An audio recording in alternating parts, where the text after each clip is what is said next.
After a significant stressful life event or traumatic event, it's common for individuals to feel depressed. One of the ways that individuals tend to cope with that depression is through withdrawal and avoidance. They stop doing activities that they used to find enjoyable. Well, in the short term, that's a very healthy way to deal with depression. In the long term, it can really make the depression symptoms worse.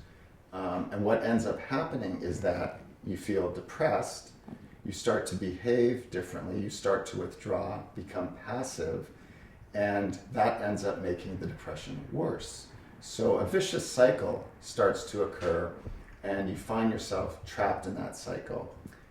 One of the things, Antonio, that we've spoken about is the fact that you used to do some things that you used to find very enjoyable, and recently you've stopped doing those things. In particular, you mentioned earlier that you used to spend a lot of time with your neighbor, watching football games, for example. You and your friends used to spend a lot of time fishing together.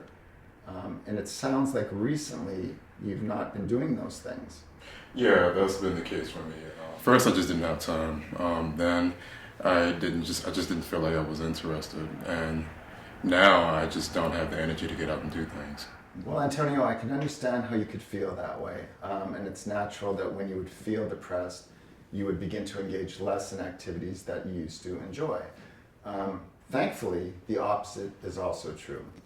When you begin to engage in activities that are pleasurable, are rewarding to you, what will happen, and this is the purpose of behavioral activation, is that you will begin to experience more pleasure, more reward in your life.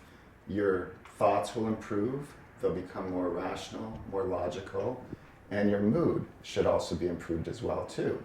Now what's important is that not only do you behave in a different way, but that these behaviors are consistent with your values or what's important in your life. Because when you behave that way, in a way that's consistent with your values, that's when you're going to experience optimal levels of pleasure and reward. And it's hard to feel that level of pleasure and also feel simultaneously the depression that you've been feeling. So what we're going to focus on in this treatment is increasing your behaviors consistent with your value system, which we'll talk about later, to help you to ultimately feel less depressed. How does that sound to you? Does that make sense to you? I think so. It makes good sense. Okay, I'm glad to hear that.